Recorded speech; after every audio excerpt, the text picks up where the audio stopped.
Welcome to వార్తా 9 news. ముందుగా headlines చూద్దాం. పలమనేరుల సభలో పవన్ అమర్నాథ్ రెడ్డి వాగ్వాదం. నేను మాట్లాడుతున్నారు అంటూ పవన్ కఠినంగా స్పందన. సభలో తాత్కాలిక ఉద్రిక్తత. ప్రసంగం కొనసాగించిన పవన్ అభివృద్ధి లక్ష్యమే మన ధ్యేయమని వెల్లడి.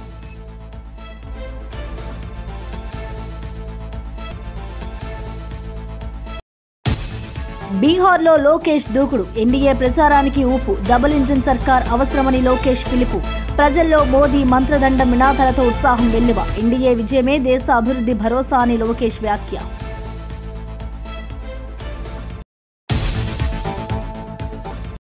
కిసాన్ కేసీఆర్ దీపక్ ను బలి తీస్తున్నారు. మహేష్ ఘాటు వ్యాఖ్య. బీజేపీ బీఆర్ఎస్ కుట్రను ప్రజలు తిప్పికొడతారని మహేష్ ధీమా. నిజమైన అభివృద్ధి కాంగ్రెస్ తోనే సాధ్యమని వెల్లడి. నవీన్ విజయం తెలంగాణ ప్రజల గెలుపు అన్న మహేష్. జూబ్లీహిల్స్ గెలిస్తే నిధులు తెస్తామన్న బండి సంజయ్. మోదీ వద్ద ప్రత్యేక నిధులు తెప్పిస్తామని బండి హామీ. పారదర్శక పాలనతో బీజేపీ భిన్నమని సంజయ్ స్పష్టం. కమలం వికసిస్తే అభివృద్ధి హామీ అని బండి ధీమా.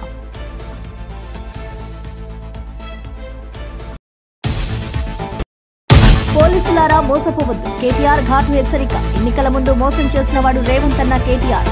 పాక్షిక పాలనకు అండగా ఉండొద్దు అని పిలుపు. ప్రజాస్వామ్య రక్షణలో పోలీసుల పాత్ర కీలకమని వ్యాఖ్య. జూబ్లీహిల్స్ ఉప ఎన్నికల ప్రచారంలో సీఎం రేవంత్ రెడ్డి చేసిన వ్యాఖ్యలు ఇప్పుడు చర్చనీయాంశంగా మారాయి. హైదరాబాద్ ప్రెస్ క్లబ్ లో జరిగిన మీట్ ది ప్రెస్ కార్యక్రమంలో మాట్లాడుతూ కాంగ్రెస్ బీఆర్ఎస్ హయాంలో తెలంగాణ జరిగిన అభివృద్ధిని ప్రజలు తార్కికంగా పోల్చి చూడాలి అన్నారు. రాష్ట్రంలో వైఎస్ రాజశేఖర రెడ్డి చంద్రబాబు చూపిన అభివృద్ధి మార్గంలోనే తమ ప్రభుత్వం కూడా సాగుతుందని తెలిపారు. సీఎం కూర్చుని చూస్తేనే కేటీఆర్ హరీష్ రావు అసహనానికి గురవుతున్నారు. జూబ్లీహిల్స్ లో కేటీఆర్ ప్రచారం సినిమాలో ఐటెం సాంగ్ లా ఉంది అంటూ విమర్శించారు. బీజేపీ నేతలు తెలంగాణకు వచ్చిన కంపెనీలను గుజరాత్ కు తరలిస్తున్నారని ఆరోపించారు. ప్రజలు వాస్తవాలను అర్థం చేసుకుని జాగ్రత్తగా ఓటు వేయాలని రేవంత్ పిలుపునిచ్చారు. సినిమా స్టోరీ అంతా ఒకటి ఉంటుంది, ప్రేక్షకులను ఉత్తేజపరచడానికి ఐటమ్ సాంగ్ అని ఉంటుంది అప్పుడప్పుడు మధ్యలో. అలాంటిని ఆదర్శంగా తీసుకొని కేటీఆర్ గారు ప్రచారాలు చేసి కాంగ్రెస్ పార్టీ మీద దుమ్మెత్తడానికి ప్రయత్నం చేస్తున్నాడు. దుమ్మెత్తిపోయడానికి ఆయన ఎన్నికల ప్రచార సరళిని ఒకసారి గమనించండి. ఈ మధ్యకాలంలో వచ్చిన పుష్పలో శ్రీలీల ఐటమ్ సాంగ్ను చూడండి. ఏమైనా తేడా ఉందా? ఈ రాష్ట్రానికి నాయకత్వం వహిస్తానని చెప్పే నాయకుడి యొక్క ప్రచార సరళి పార్టీ జెండాను కండువాను గాల్లో ఇలా తిప్పుకుంటూ ఎవరు చేస్తారు ఇవన్నీ? అందుకే మా 10 సంవత్సరాలు 2004 నుంచి 2014 వరకు జరిగిన సంక్షేమము అభివృద్ధిని కొలబద్దగా తీసుకోండి, విశ్లేషించండి, ప్రశ్నించండి మమ్మల్ని. 2014 నుంచి 2026 వరకు ఆల్మోస్ట్ డిసెంబర్ 2023 వరకు వాళ్ళే ఉన్నారంటే ఆల్మోస్ట్ 10 years. 2 సార్లు రాజశేఖర రెడ్డి గారి నేతృత్వంలో ఏర్పాటు చేసిన మా ప్రభుత్వం, 2 సార్లు చంద్రశేఖరరావు గారి నేతృత్వంలో ఏర్పాటు చేసిన ఆ ప్రభుత్వాన్ని పోల్చండి. 16,000 కోట్ల రూపాయల మిగులు బడ్జెట్, 69,000 కోట్ల రూపాయల అప్పుతో మేము అప్పచెప్తే చంద్రశేఖరరావు గారు నాకు అప్పచెప్పేటప్పటికీ జీత భత్యాలు కూడా మొదటి తారీఖున ఇవ్వలేని పరిస్థితి. రిజర్వ్ బ్యాంకులో చేబదులు కింద 1,000 కోట్ల రూపాయల అప్పు, బ్యాంకుల్లో 8,11,000 కోట్ల రూపాయలు, కాంట్రాక్టర్ల బిల్లులు 50,000 కోట్లు పెండింగ్ పెట్టింది. ఉచిత విద్యుత్ సంస్థలకు సింగరేణికి ఒక 30,000-35,000 కోట్ల రూపాయలు బకాయిలు పెట్టింది. ఉద్యోగ రిటైర్మెంట్ బెనిఫిట్స్ ఒక 10,000 కోట్ల రూపాయలు బకాయిలు పెట్టింది. లిక్కర్ సప్లై చేసిన సంస్థలకు ఒక 5,000 కోట్ల రూపాయల బకాయిలు పెట్టింది. ఫీజు రియంబర్స్మెంట్ ఒక 8,000 కోట్ల రూపాయల బకాయిలు పెట్టింది. ఈ రకంగా 1,29,000 కోట్ల రూపాయలు లెక్కకు దొరకని చేతికందని అప్పులు నమ్మినోడి దగ్గరల్లా ఇచ్చినోడి దగ్గరల్లా దొరికిన కాడికి దొరికినంత అప్పులు తీసుకొచ్చి మొత్తానికి 8 లక్షల కోట్ల పైచిలకు అప్పులతోనే రాష్ట్రాన్ని నాకు అప్పచెప్పిండు. నేను డిసెంబర్ 7 తారీఖు నాడు బాధ్యత తీసుకున్న తర్వాత అప్పటికి ప్రభుత్వ ఉద్యోగస్తులకు జీతాలు ఇవ్వలే. జీతాలు ఇద్దామని ఎత్తుకుతే డబ్బులు లేవు. ఏ ఒక్క పథకాన్ని కూడా చంద్రశేఖరరావు ప్రారంభించింది నేను రద్దు చేయలేదు. నేను అదనంగా సన్న బియ్యం ఇచ్చినా, రేషన్ కార్డులు ఇచ్చినా, ఉచిత కరెంటు రైతులకు ఇవ్వడమే కాకుండా ఇండ్లకి 200 యూనిట్లు ఉచిత కరెంట్ ఇచ్చినా, 500 రూపాయలకు సిలిండర్ ఇచ్చినా, ప్రతి పథకాన్ని నేను అమలు చేసిన, అదనంగా చేసిన. ఏళ్ళ నుంచి సమాజాన్ని పట్టి పీడిస్తున్నా. ఇక్కడ చాలామంది మిత్రులు ఉండొచ్చు, వర్గీకరణ మీద ఎవడైనా ఈ దేశంలో సాహసం చేసిండా? 35 సంవత్సరాల నుంచి ఎస్సీ వర్గీకరణ మీద పోరాటాలు చేసి పిల్లలు ప్రాణాలు కోల్పోయి ప్రాణం పెట్టి కొట్లాడింది. వర్గీకరణ సమస్యకు శాశ్వత పరిష్కారం చూపించి వర్గీకరణనే మొట్టమొదటి దేశంలో అమలు చేసిన రాష్ట్రంగా నేను మొదటి స్థానంలో నిలబడ్డా. 10 సంవత్సరాలు తెలంగాణ రాష్ట్రానికి రాష్ట్ర గీతమే లేదు. తెలంగాణ రాష్ట్రానికి రాష్ట్ర గీతాన్ని అందించిన తెలంగాణ ప్రజలకు తెలంగాణ తల్లిని, పేద ప్రజల యొక్క ఆత్మగౌరవమైన తెలంగాణ తల్లిని తెలంగాణ ప్రజలకు అందుబాటులోకి తీసుకొచ్చిన, స్కిల్స్ యూనివర్సిటీ తీసుకొచ్చిన, స్పోర్ట్స్ యూనివర్సిటీ తీసుకొచ్చిన, young India integrated residential schools తీసుకొచ్చిన, ఇవాళ వదిలేసిన హాస్పిటల్స్ ఉన్నాయి.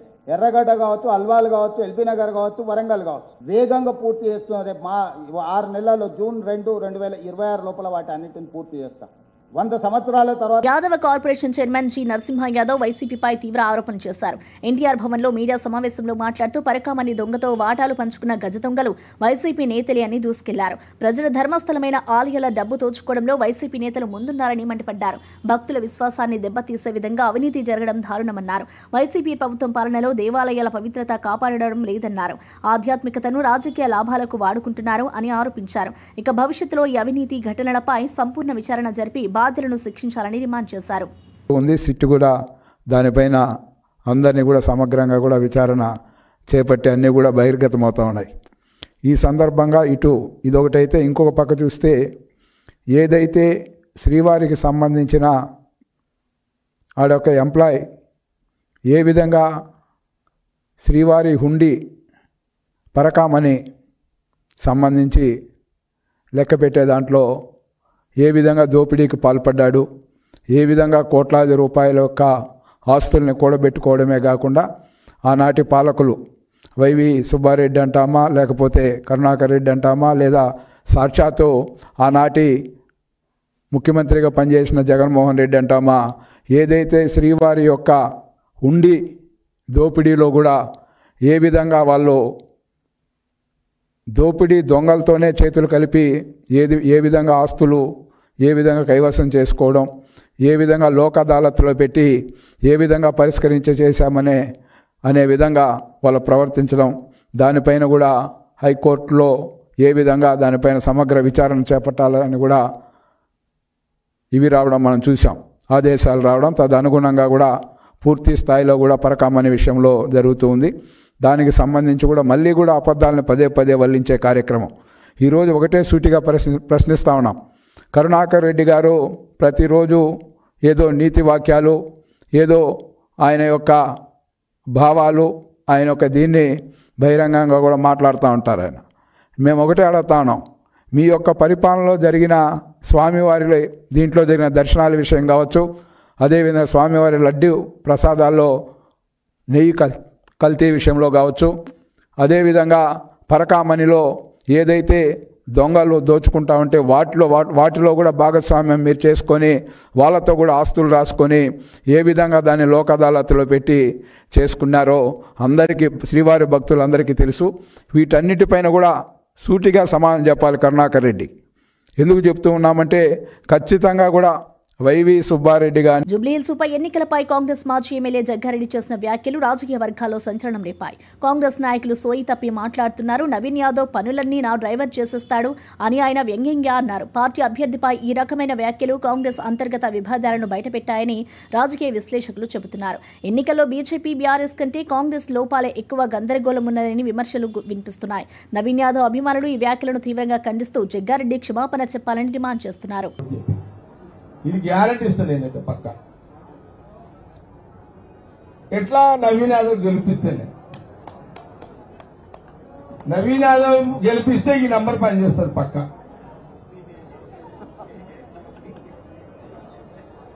ఇది పక్క గ్యారెంటీగా. జగ్గారెడ్డి మాట అంటే మాట. నంబర్ కూడా చెప్తున్నా, రాసుకోండి. నంబరు 630. అరే కరెక్ట్ నారా రే.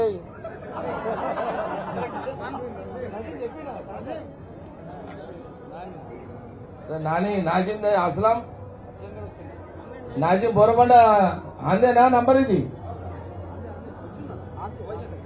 फोन मिलाओ पर उसको मिलाओ पहले.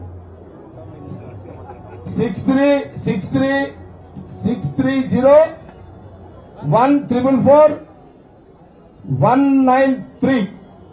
ఇతని పేరు నాజిమ్. మదిరా నియోజకవర్గంలో సిపిఎం నాయకుడు సామినేని రామారావు హత్యపై స్పందించిన సిపిఎం జాతీయ నేత బివి రాఘవులు తీవ్రంగా మండిపడ్డారు. ఈ కాంగ్రెస్ ప్రభుత్వం దద్దమ్మ ప్రభుత్వం హత్య జరిగి 9 రోజులు గడిచినా నిందితులను పట్టుకోలేదు. ప్రజాస్వామ్యంలో ఇది అత్యంత దుర్మార్గమన్నారు. హత్య చేసింది కాంగ్రెస్ నాయకులేనని మేము చెబుతున్నాం. దీనిపై న్యాయమైన విచారణ జరిపి నిందితులను కఠినంగా శిక్షించే వరకు ఈ ప్రభుత్వాన్ని వదిలిపెట్టామని హెచ్చరించారు. తెలంగాణలో ప్రజాస్వామ్య విలువలను కాపాడాల్సిన బాధ్యత కాంగ్రెస్ నాయకులు మర్చిపోయారని అన్నారు. సామినేని రామారావు హత్య కేసులో న్యాయం జరిగే వరకు పోరాటం ఆపం అని బివి రాఘవులు స్పష్టం చేశారు.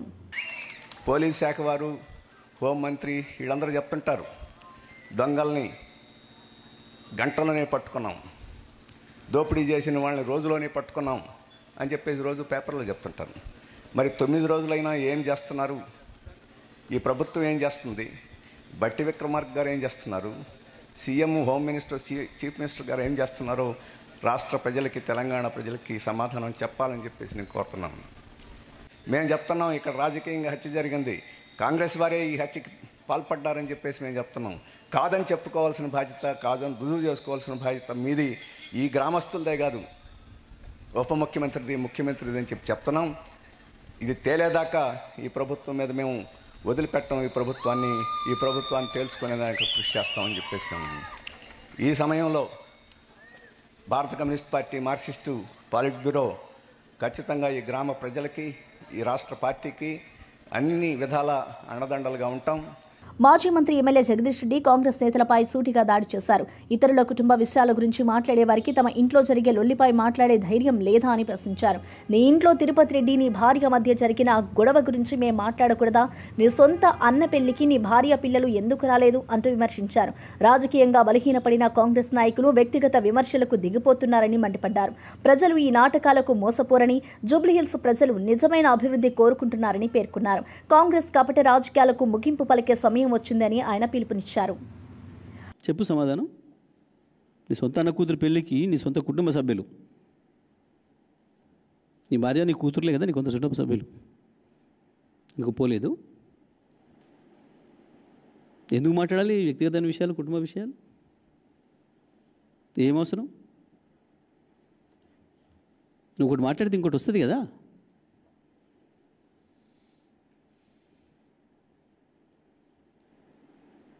ఇంకా గోపీనాథ్ కుటుంబ వ్యక్తిగత విషయాలకు మాకేం సంబంధం ఉంటుంది పార్టీకి? మనకే ఎవరికి తెలియదు, ప్రపంచానికి తెలియదు ముచ్చట. ఎన్ని ఎలా వస్తారో వాళ్ళు ఏదో అనుకుంటున్నారు. పార్టీల విషయాలు కావు కదా, మీ కుటుంబ విషయాలు.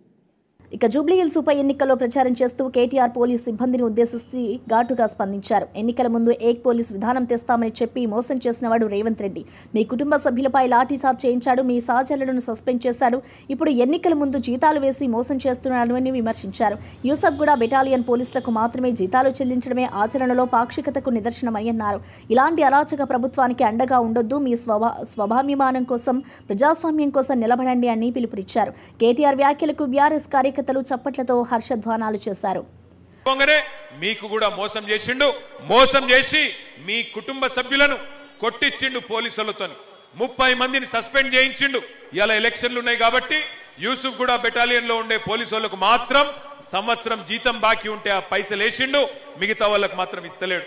ఇట్లాంటి మనిషిని నమ్ముదామా? మా పోలీస్ అన్నలు కూడా ఆలోచించాలని నేను కోరుతా ఉన్నా.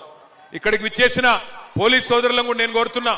హోం గార్డులు ఉన్నారు, పోలీస్ కానిస్టేబుల్ ఉన్నారు, మీ పెద్ద పెద్ద ఐఏఎస్, ఐపీఎస్ ఆఫీసర్లు, ఇన్స్పెక్టర్లు, డిఎస్పీలు ఎటన్న పోని సాధారణ పోలీస్ అన్నలను కూడా నేను అడుగుతున్నా, ఈ దుర్మార్గపు రాజ్యాన్ని దయచేసి సమర్థించకండి. ఈ దుర్మార్గపు ప్రభుత్వాన్ని దయచేసి వారికి అండగా నిలబడకండి. మళ్ళీ కేసీఆర్ ప్రభుత్వం వస్తేనే పోలీస్ అన్నలకు కూడా న్యాయం జరుగుతుంది, గుర్తుపెట్టుకోండి అని చెప్పి నేను విజ్ఞప్తి చేస్తా ఉన్నాను. జూబ్లీహిల్స్ ఉప ఎన్నికల్లో బీజేపీ అభ్యర్థి దీపక్ రెడ్డికి మద్దతుగా ప్రచారం చేసిన కేంద్ర మంత్రి బండి సంజయ్ ఘాటుగా స్పందించారు. కాంగ్రెస్, బీఆర్ఎస్ నాయకులు హైదరాబాదు అభివృద్ధికి ఎన్ని కోట్లు ఖర్చు చేశారో చెప్పలేకపోతున్నారు. ప్రతి పైసా లెక్క చెప్పేందుకు మేము సిద్ధం, మేం పారదర్శక పాలనను అందిస్తామని అన్నారు. జూబ్లీహిల్స్ ప్రజలు దీపక్ రెడ్డిని గెలిపిస్తే ప్రధాని మోదీ వద్దకు వెళ్లి ప్రత్యేక నిధులు తెచ్చే బాధ్యత కిషన్ రెడ్డి తీసుకుంటారని అన్నారు. బీజేపీ గెలిస్తే అభివృద్ధి, భద్రత రెండు హామీ, నిధులు మోదీ ఇస్తారు, సేవ మేం చేస్తామని అన్నారు. బీజేపీ జెండా జూబ్లీహిల్స్ ఎగరడం ఖాయమని ధీమా వ్యక్తం చేశారు. వివరాలు అందించండి, ప్రతి పైసా లెక్క మేము చెప్పడానికి సిద్ధంగా ఉన్నాం. అన్ని పైసలు కేంద్రాన్ని, ఒక్క పైసా అంటే రాష్ట్ర ముఖ్యమంత్రి ఎక్కడి తెచ్చిండు? లేవు అన్నప్పుడు ఎక్కడి తెచ్చిండు పైసలు? పాకిస్తాన్ తెచ్చిండా, బంగ్లాదేశ్ తెచ్చిండా? సరే కేసీఆర్ అన్న అప్పుడు దొంగ నోట్లను పెట్టిన వచ్చు, దొంగదండ చేసిన వచ్చు. మరి రాష్ట్ర ముఖ్యమంత్రి ఇప్పుడు అభివృద్ధి చేయడానికి పైసలు ఎక్కడి చేస్తాడు? ఫీజు రియంబర్స్మెంట్ లేదు, ఆరోగ్యశ్రీ లేదు, పెన్షన్దారులకు పైసలు లేవు, రిటైర్మెంట్ అయిన ఉద్యోగస్తులకు పైసలు లేవు, ఉద్యోగాలు ఇవ్వడానికి పైసలు లేవు, సంక్షేమ పథకాలు అమలు చేయడానికి పైసలు లేవు, గ్రామ పంచాయతీలకు ఒక్క పైసా ఇయ్యలే. ఎక్కడి చేస్తాడు? ఇలా మాకు ఓటేస్తే దీపక్ రెడ్డి గారిని గెలిపిస్తే కిషన్ రెడ్డి గారు గతంలో నిధులు తీసుకొచ్చిండు. మళ్ళా కేంద్రం దగ్గరికి పోయి సార్ తెలంగాణ కేంద్రానికి, కేంద్ర నాయకత్వానికి ఈ తెలంగాణ రాష్ట్రంలో మోడీ రాజ్యం రావాలి, రామరాజ్యం రావాలి, తెలంగాణ అభివృద్ధి చేయాలని చెప్పి ఒక లక్ష్యంతో నరేంద్ర మోడీ గారు ఉన్నారు, భారతీయ జనతా పార్టీ ఉంది. కాబట్టి ఈ ఉప ఎన్నికల్లో గెలిపిస్తే ఇలా కిషన్ రెడ్డి గారు పోయి మోడీ గారి దగ్గరికి పోయి సార్ ఉప ఎన్నికల్లో భారతీయ జనతా పార్టీ గెలిచింది, తెలంగాణ ప్రజలు మమ్మల్ని ఆదరిస్తున్నారు, మిమ్మల్ని అభిమానిస్తున్నారు, మీ రాజ్యం రావాలని కోరుకుంటున్నారు, అందుకే నిధులు ఇవ్వండి సార్ అని చెప్పి కేంద్రం నుంచి నిధులు తీసుకొచ్చే అవకాశం ఉంది. టీపీసీసీ అధ్యక్షుడు మహేష్ కుమార్ గౌడ్ జూబ్లీహిల్స్ ఉప ఎన్నికపై తీవ్ర వ్యాఖ్యలు చేశారు. బీజేపీ అభ్యర్థి దీపక్ రెడ్డి, కిషన్ రెడ్డి, కేసీఆర్ ఇద్దరూ బలి చేస్తున్నారు. ప్రజల అభిమానం గెలుచుకోవడానికి వీరిద్దరూ నాటకం ఆడుతున్నారు అని మండిపడ్డారు. బీఆర్ఎస్కి ఓటు వేసినా, బీజేపీకి ఓటు వేసినా అది నోటాకు వేసినట్లేనని స్పష్టం చేశారు. ప్రజలు నిజమైన అభివృద్ధి కోరుకుంటే కాంగ్రెస్కే ఓటు వేయాలని విజ్ఞప్తి చేశారు. తెలంగాణలో సంక్షేమం, సామాజిక న్యాయం, సమాన అభివృద్ధి సాధ్యమయ్యేది కాంగ్రెస్ ప్రభుత్వంతోనే అని పేర్కొన్నారు. ప్రజల మద్దతుతో నవీన్ యాదవ్ గెలిచి కాంగ్రెస్ జెండా ఎగిరాలి అని ఆయన పిలుపు సభలో కాంగ్రెస్ కార్యకర్తలు పెద్ద ఎత్తున పాల్గొన్నారు.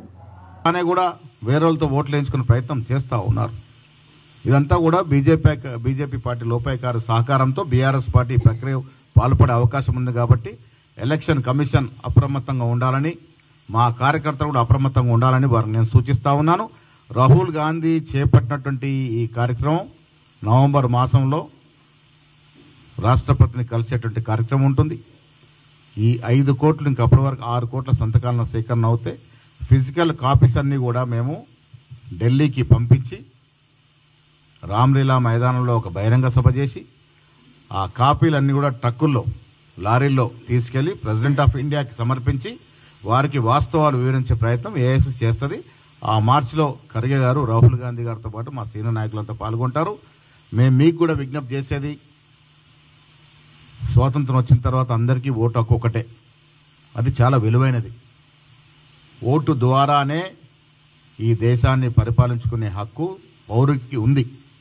జూబ్లీహిల్స్ ఉప ఎన్నిక ప్రచారంలో మంత్రి ఉత్తమ్ కుమార్ రెడ్డి పాల్గొని ఓటర్లను ఉద్దేశించారు. బీఆర్ఎస్ హయాంలో ఒక్క రేషన్ కార్డు ఇవ్వలేదు, కానీ మా ప్రభుత్వం రాగానే కొత్త రేషన్ కార్డులు జారీ చేశాము, పేదల సంక్షేమమే మా లక్ష్యమని ఆయన అన్నారు. ముస్లిం మైనారిటీల అభివృద్ధికి కాంగ్రెస్ ప్రభుత్వం ప్రత్యేక ప్రణాళికలు చేపట్టిందని తెలిపారు. జూబ్లీహిల్స్ అభివృద్ధికి నిధులు సమకూర్చి సంక్షేమ పథకాలను అమలు చేస్తామని హామీ ఇచ్చారు. కాంగ్రెస్ పార్టీ అధికారంలో ఉన్నప్పుడు మాత్రమే అన్ని వర్గాల ప్రజలు సంతోషంగా జీవించారు. నవీన్ యాదవ్ను గెలిపించండి, మీ ప్రాంత అభివృద్ధికి నాంది పలకండి అని పిలుపునిచ్చారు. సభలో ఉత్తమ్ ప్రసంగానికి ప్రజలు చప్పట్లతో స్పందించారు. జూబ్లీ హిల్స్ నియోజకవర్గ ఓటర్లలో ఒక్కసారి గమనించాలి మీరు, 10 ఏళ్ల పాటు బీఆర్ఎస్ ప్రభుత్వం, బీఆర్ఎస్ పార్టీ ఒక్క రేషన్ కార్డు కూడా ఇవ్వలేదు. కాంగ్రెస్ ప్రభుత్వం వచ్చిన తర్వాత ఈ 22 నెలల్లో ఈ అసెంబ్లీ కాన్స్టిట్యున్సీలో 14,230 కుటుంబాలకి రేషన్ కార్డులు ఇవ్వడం జరిగింది. అదేవిధంగా జూబ్లీహిల్స్ నియోజకవర్గంలో 67,000 మంది అదనంగా 67,000 మందికి రేషన్ బియ్యం ఇవ్వడం కాంగ్రెస్ ప్రభుత్వంలోనే మొదలైంది. ఈ నియోజకవర్గంలో ఓటర్లందరికీ విజ్ఞప్తి మీరు గమనించాలి, 2,40,000 మందికి 2,40,000 మందికి ప్రతి నెల ఉచితంగా మంచి క్వాలిటీ సన్న బియ్యం ఇస్తుంది. మరి కాంగ్రెస్ పార్టీ, కాంగ్రెస్ ప్రభుత్వం అనే విషయం అందరూ గుర్తుపెట్టుకోవాలని చెప్పి నేను మనవి చేస్తున్నా. చివరిగా मेरे मुसलमान भाई बहन याद रखना, हमेशा कांग्रेस पार्टी आपके साथ है. हर विषय में, हर वक्त कांग्रेस पार्टी मुसलमान भाई बहन आपके साथ है। हर माइनॉरिटी का वोट हमारे कैंडिडेट नवीन यादव को 11 तारीख वोट करके जिताना, ये हमारे मुसलमान भाई बहन सबको हमारा अपील है। డిప్యూటీ సీఎం భట్టి విక్రమార్క జూబ్లీహిల్స్ ఉప ఎన్నిక ప్రచారంలో పాల్గొని కాంగ్రెస్ అభ్యర్థి నవీన్ యాదవ్ కు మద్దతు కోరారు. పదవి లేకుండానే ప్రజాసేవలు చేసిన వ్యక్తి నవీన్ యాదవ్, విద్యావంతుడు, బలహీన వర్గాలకు అండగా నిలిచే నాయకుడు. ఇటువంటి వ్యక్తి గెలిస్తే జూబ్లీహిల్స్ మాత్రమే కాదు తెలంగాణ అభివృద్ధికి దోహదం అవుతుందని అన్నారు. ప్రజలు కాంగ్రెస్ ప్రభుత్వాన్ని విశ్వసించారని, ఆ విశ్వాసానికి తగిన విధంగా అభివృద్ధి కార్యక్రమాలు కొనసాగుతున్నాయని తెలిపారు. ప్రజల పక్షాన నిలబడే నాయకుడు నవీన్ యాదవ్ గెలవడం అనేది ప్రజల విజయం అవుతుంది అని భట్టి స్పష్టం చేశారు. కాంగ్రెస్ పార్టీని ప్రజల ఆశల బాటలో నడిపిస్తే శక్తి అని పేర్కొన్నారు. ఈ ప్రచారంలో పెద్ద ఎత్తున కార్యకర్తలు, స్థానిక ప్రజలు పాల్గొన్నారు. వ్యక్తి బలహీన వర్గాలకు సంబంధించినటువంటి వ్యక్తి, కాంగ్రెస్ పార్టీ మూల సిద్ధాంతాలను నమ్మి అమలు చేసేటువంటి వ్యక్తి, అన్ని వర్గాల ప్రజల కోసం నిత్యం అందుబాటులో స్థానికంగా ఉండి రేపు ఈ ప్రభుత్వం ద్వారా జూబ్లీహిల్స్ శాసనసభ నియోజకవర్గ పరిధిలో ఉన్నటువంటి అన్ని అభివృద్ధి కార్యక్రమాలని ఇటు మంత్రులతో అందరితో సమన్వయం చేసుకుంటూ ఈ ప్రాంత అభివృద్ధి కోసం గట్టిగా పనిచేయగలిగినటువంటి సత్తా ఉన్నటువంటి యువకుడు, చేయాలని సంకల్పం తపన ఉన్నటువంటి యువకుడు కూడా. అటువంటి యువకుడిని గెలిపించుకోవటం ద్వారా పెద్ద ఎత్తున ఈ జూబ్లీహిల్స్ శాసనసభ నియోజకవర్గంలో ఉన్నటువంటి అనేక కార్యక్రమాలు కానీ, రోడ్లు కానీ, డ్రైనేజ్ కానీ, మంచినీటి వసతి కానీ, ఇప్పుడే ఉత్తమ్ కుమార్ రెడ్డి గారు చెప్పినట్టు రేషన్ కార్డ్స్ సంబంధించినటువంటి అంశాలు కానీ, ఇతరత్ర ఏ అభివృద్ధి కార్యక్రమమైనా త్వరితగతిన పూర్తి చేసుకొని అభివృద్ధి చేసుకోవడానికి అవకాశం ఉన్నటువంటి వ్యక్తిగా మీరందరూ ఆశీర్వదించి అత్యధిక మెజార్టీతో గెలిపించవలసిందిగా విజ్ఞప్తి చేస్తా ఉన్నాం. జూబ్లీహిల్స్ ఉప ఎన్నికల నేపథ్యంలో మంత్రి సీతక్క ఓటర్లను ఉద్దేశించి ప్రత్యేక విజ్ఞప్తి చేశారు. జూబ్లీహిల్స్ ప్రజలు ఒక అవకాశాన్ని ఇవ్వాలి. కాంగ్రెస్ అభ్యర్థి నవీన్ యాదవ్ యువకుడు, విద్యావంతుడు, ప్రజల సమస్యలను అర్థం చేసుకునే వ్యక్తి అని ఆమె అన్నారు. ఆడబిడ్డలకు గౌరవం, ఆత్మ గౌరవం దక్కాలంటే కాంగ్రెస్ గెలవాలని పిలుపునిచ్చారు. కాంగ్రెస్ పార్టీ అధికారంలో ఉన్నందున అభివృద్ధి, సంక్షేమం రెండూ సాధ్యమని తెలిపారు. బీఆర్ఎస్, బీజేపీలు జూబ్లీహిల్స్ నిర్లక్ష్యం చేశాయని ఆరోపించారు. ప్రజల జీవన ప్రమాణాలు మెరుగుపడాలంటే అభివృద్ధి దిశగా అడుగు వేయండి, చేతి గుర్తుకు ఓటు వేసి నవీన్ యాదవ్ను గెలిపించండి అని విజ్ఞప్తి చేశారు. సీతక్క ప్రసంగం సందర్భంగా స్థానిక మహిళలు, యువత భారీ సంఖ్యలో పాల్గొన్నారు. ముందుకు పోవాలన్నా కాంగ్రెస్ పార్టీ చేతి గుర్తుకు ఓటేసి గెలిపించండి. గతంలో 2 సార్లు 3 సార్లు గోపి గారికి వేసిండ్రు, బీఆర్ఎస్కి అవకాశం ఇచ్చిండ్రు. ఆ రోజు పీజేఆర్ గారు కాంగ్రెస్ పార్టీ అధికారంలో ఉన్నప్పుడే ఇక్కడ అనేక సంక్షేమ అభివృద్ధి జరిగింది. ఈరోజు పీజేఆర్ గారి అడుగుజాడల్లో కాంగ్రెస్ పార్టీ నిలబెట్టినటువంటి అభ్యర్థి గడప గడపకు, గల్లీ గల్లీకి, వాడవాడలకు వచ్చి సీఎం రేవంత్ రెడ్డి గారి సహకారంతో ఖచ్చితంగా అభివృద్ధి చేసి చూపిస్తాడు. అదే కాకుండా ఈ 1.5 ఇయర్లోనే దాదాపుగా 150 కోట్ల నుంచి 200 కోట్ల వరకు ఈ యొక్క జూబ్లీహిల్స్ నియోజకవర్గ అభివృద్ధి కోసము డ్రైనేజీలు కానీ, సైడ్ రోడ్లు కానీ, కరెంటు లైన్స్ కానీ, బ్రిడ్జెస్ కానీ, ఎక్కడ ఏది అవసరం ఉన్నా వాటి కోసం నిర్మించడం కాకుండా మహిళలకు మరి వడ్డీ లేని రుణాలతో పాటు మహిళా భవనాలను కూడా నిర్మించినటువంటి పరిస్థితి మీకు తెలుసు. ఈరోజు ఈ రాష్ట్రంలో అవినీతి మీద, అబద్ధాల మీద ఏర్పడ్డ పార్టీ బీఆర్ఎస్ పార్టీ. కాంగ్రెస్ అంటే అభివృద్ధి, కాంగ్రెస్ అంటే సంక్షేమం, కాంగ్రెస్ అంటే అన్ని వర్గాల ఐక్యత, అన్ని ప్రాంతాల ప్రజల యొక్క గౌరవం, ఉపాధి కల్పించేటువంటి పార్టీ ప్రభుత్వం కాంగ్రెస్ పార్టీ. కాబట్టి దయచేసి ఒక్క అవకాశం యువకునికి, ఒక్క అవకాశం, ఒక బడుగు బలహీన వర్గాల బీసీ బిడ్డ నిలబడ్డాడు, ఒక్క అవకాశం పక్కా లోకల్గా ఇక్కడ ఏ ప్రాంతం వాళ్ళు ఉన్నా నేను ఇక్కడ మీకోసం ఉన్నా అని కాపులా కాసే వ్యక్తిగా, మీకు తోడుండే వ్యక్తి. పాలమనేరు సభలో deputy CM Pawan Kalyan, MLA Amarnath Reddy మధ్య ఆసక్తికర సన్నివేశం చోటు చేసుకుంది. సభలో మాట్లాడుతున్న అమర్నాథ్ రెడ్డిని పవన్ ఆపుతూ, నేను మాట్లాడుతున్నాను, మీరు కాస్త ఆగండి అని అసహనం వ్యక్తం చేశారు. దీనికి అసహనం వ్యక్తం చేసినట్టుగా ఎమ్మెల్యే అమర్నాథ్ రెడ్డి ప్రతిస్పందించారు. సభలో ఈ ఘట్టం తాత్కాలిక ఉద్రిక్తతకు దారితీస్తుంది. అనంతరం పవన్ కళ్యాణ్ ప్రసంగాన్ని కొనసాగిస్తూ రాష్ట్ర అభివృద్ధి, ప్రజల సంక్షేమమే తమ ప్రభుత్వ ప్రధాన లక్ష్యమని తెలిపారు. అధికారులు, ప్రజాప్రతినిధులు సమన్వయంతో పనిచేస్తే రాష్ట్రం అభివృద్ధి చెందుతుందన్నారు. ప్రజలు కూడా ప్రభుత్వ కార్యక్రమాలకు భాగస్వామ్యం కావాలని పిలుపునిచ్చారు. సభలో పెద్ద సంఖ్యలో జనాలు హాజరై నినాదాలతో హోరెత్తించారు. బీహార్లో రెండో రోజు ఎన్నికల ప్రచారంలో మంత్రి నారా లోకేష్ దూకుడు కొనసాగించారు. ఎన్డీఏ అభ్యర్థుల తరఫున ప్రజాసభలో పాల్గొన్న ఆయన రాష్ట్ర అభివృద్ధికి డబుల్ ఇంజిన్ సర్కార్ అవసరమని వివరించారు. బాధ్యత గల భారతీయుడు పౌరుడిగా వచ్చాను, 2019లో వచ్చిన వ్యక్తి ఏపీకి తీరని నష్టం మిగిల్చాడు అని లోకేష్ విమర్శించారు. బీహార్ అభివృద్ధి పథంలో కొనసాగాలంటే ప్రజలు మోదీని నితీష్ జోడీపై విశ్వాసం ఉంచాలని కోరారు. దేశం ముందుకు సాగేందుకు స్థిరమైన ప్రభుత్వం అవసరమని తెలిపారు. ఎన్డీఏ ప్రభుత్వం మాత్రమే పేదలు, రైతులు, యువతకు న్యాయం చేస్తుందని పేర్కొన్నారు.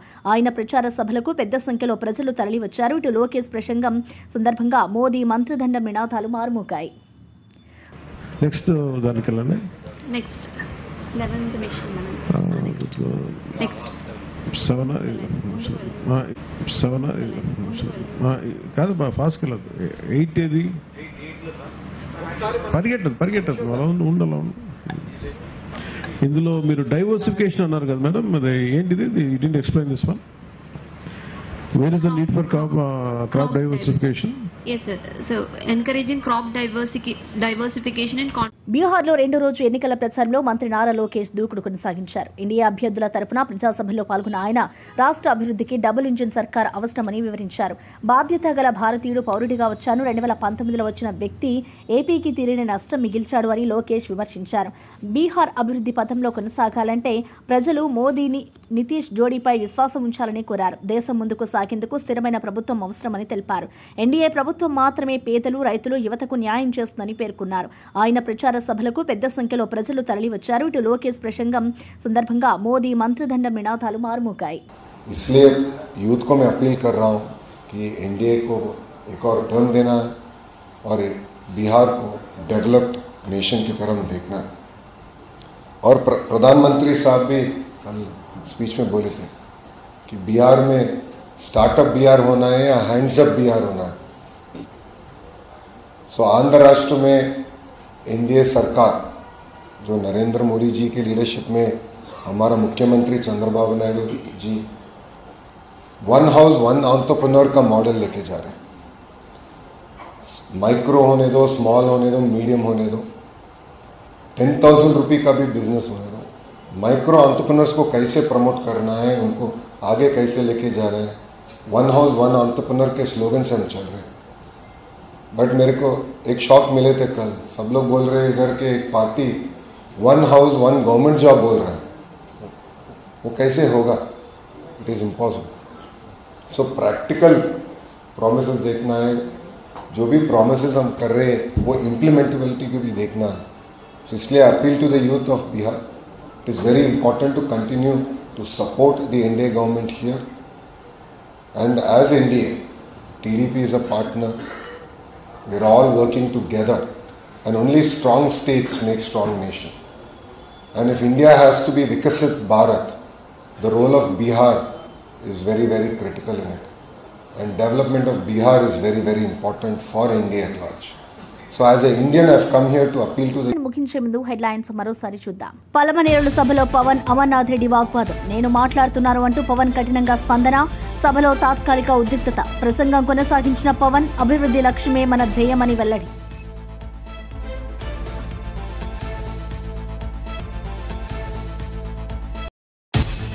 బీహార్లో లోకేష్ దూకుడు. ఎన్డీఏ ప్రచారానికి ఊపు. డబుల్ ఇంజిన్ సర్కార్ అవసరమని లోకేష్ పిలుపు. ప్రజల్లో మోదీ మంత్రదండ నినాదాలతో ఉత్సాహం వెల్లువ. ఎన్డీఏ విజయమే దేశ అభివృద్ధి భరోసా అని లోకేష్ వ్యాఖ్య.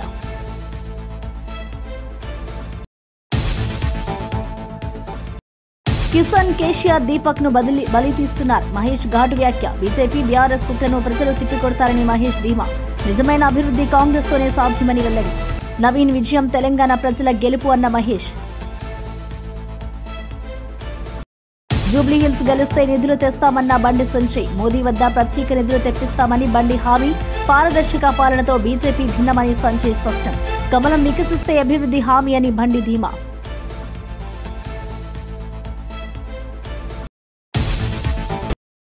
పోలీసులారా మోసపోవద్దు. కేటీఆర్ ఘాటు హెచ్చరిక. ఎన్నికల ముందు మోసం చేసిన వాడు రేవంత్ అన్న కేటీఆర్. పాక్షిక పాలనకు అండగా ఉండొద్దు అని పిలుపు. ప్రజాస్వామ్య రక్షణలో పోలీసుల పాత్ర కీలకమని వ్యాఖ్య. ఇక ఇవి బులెటిన్ విశేషాలు. చూస్తూనే ఉండండి. మరో బులెటిన్లో మళ్ళీ కలుద్దాం.